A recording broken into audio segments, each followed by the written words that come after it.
Hi students, అందరు ఎలా ఉన్నారు? నేను మీ విష్ణువర్ధన్, మీరు చూస్తున్నారు స్మార్ట్ ఇన్ఫో. స్టూడెంట్స్, నీట్ 2024 అప్లికేషన్కి ప్రాసెస్కి సంబంధించి మనకి ఎన్టీఏ వాళ్ళైతే ఒక నోటీస్ అయితే రిలీజ్ చేశారు.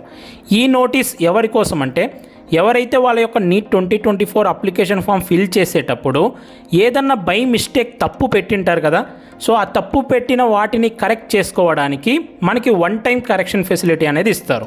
సో ఇప్పుడు దానికి సంబంధించి ఎన్టీఏ వాళ్ళు ఒక నోటీస్ రిలీజ్ చేశారు. సో ఈ కరెక్షన్ మీరు ఎప్పటి నుంచి ఎప్పటి వరకు చేసుకోవచ్చు, మీరు ఏమేం చేంజ్ చేసుకోవచ్చు అనే దానికి సంబంధించి ఇన్ డీటెయిల్డ్గా ఈరోజు ఈ వీడియోలో చెప్తాను. సో ఈ వీడియోని చివరి వరకు చూడండి. సో ఫస్ట్లీ వీళ్ళైతే ఒక కరెక్షన్ ఫెసిలిటీకి సంబంధించి నోటీస్ రిలీజ్ చేశారు కదా, ఈ నోటీస్లో వాళ్ళు డేట్ మెన్షన్ చేశారు. సో ఎవరన్నా మీరు మిస్టేక్ పెట్టింటే అప్లికేషన్ ఫామ్లో, సో మీరు 18th మార్చ్ నుంచి కరెక్షన్ అనేది చేసుకోవడం స్టార్ట్ చేయొచ్చు. 18th మార్చ్న మనకి కరెక్షన్ ఆప్షన్ అనేది ఎనేబుల్ అవుతుంది. 18th మార్చ్ నుంచి 20th మార్చ్ వరకు మీకు టైం అయితే ఉంది. ఓకేనా? సో ఈ కరెక్షన్ ఫెసిలిటీ ఎవరికంటే ఎవరైతే మిస్టేక్స్ పెట్టింటారో వాళ్ళ కోసమే.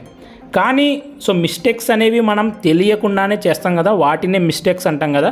కాబట్టి నేను మీకు రికమెండ్ చేసేది ఏంటంటే, ప్రతి ఒక్కరూ నీట్ వెబ్సైట్లోకి వెళ్ళి సో మీ అప్లికేషన్ ఫామ్ ఓపెన్ చేయండి. ఓపెన్ చేసి సో ప్రతి ఒక్క డీటెయిల్ చెక్ చేయండి.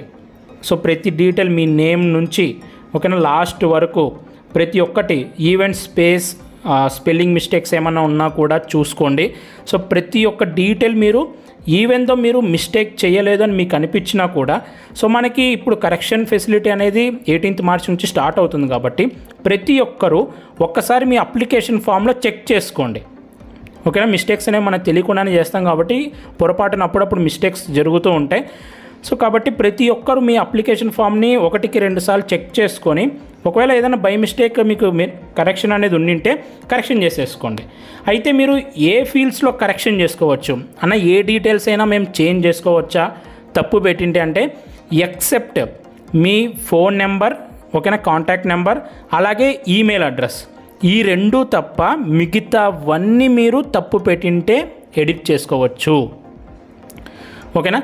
ఈ ఫోన్ నెంబర్, ఈమెయిల్, ఈ 2 మాత్రమే మీరు మార్చలేరు. మిగతా ఏవైనా మీరు మార్చుకోవచ్చు. మీ పేరు దగ్గర నుంచి మీరు ఏ డాక్యుమెంట్స్ అయితే అప్లోడ్ చేసి ఉంటారో, సో ప్రతి ఒక్క డీటెయిల్, మొబైల్ నెంబర్, ఈమెయిల్ తప్ప ప్రతి ఒక్క డీటెయిల్ మీరు ఏది తప్పు పెట్టినా కూడా ఇప్పుడు మళ్ళీ కరెక్ట్ చేసుకోవచ్చు.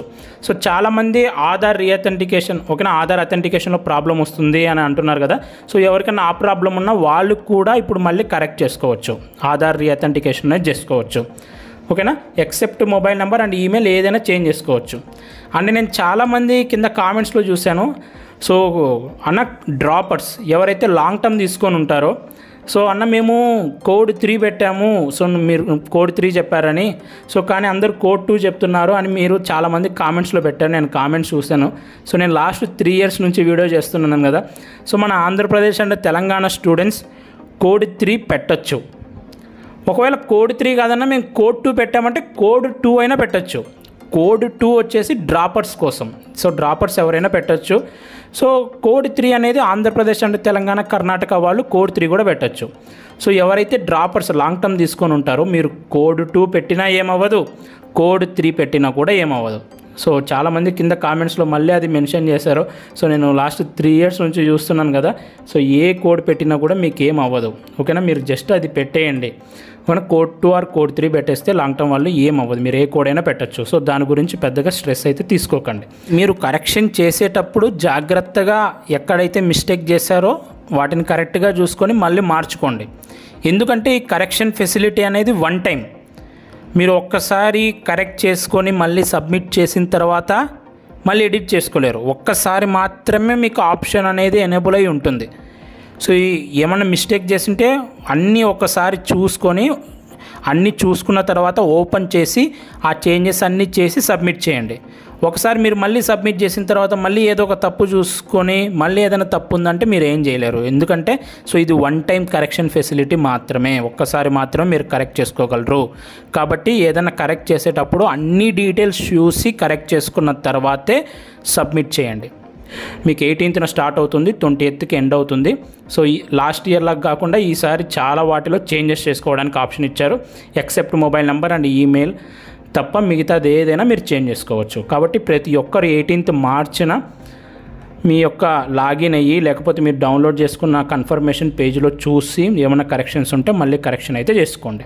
సో ఇది లేటెస్ట్గా నీట్ 2024 ఎగ్జామినేషన్కి సంబంధించి అప్లికేషన్ ప్రాసెస్కి సంబంధించిన అప్డేట్.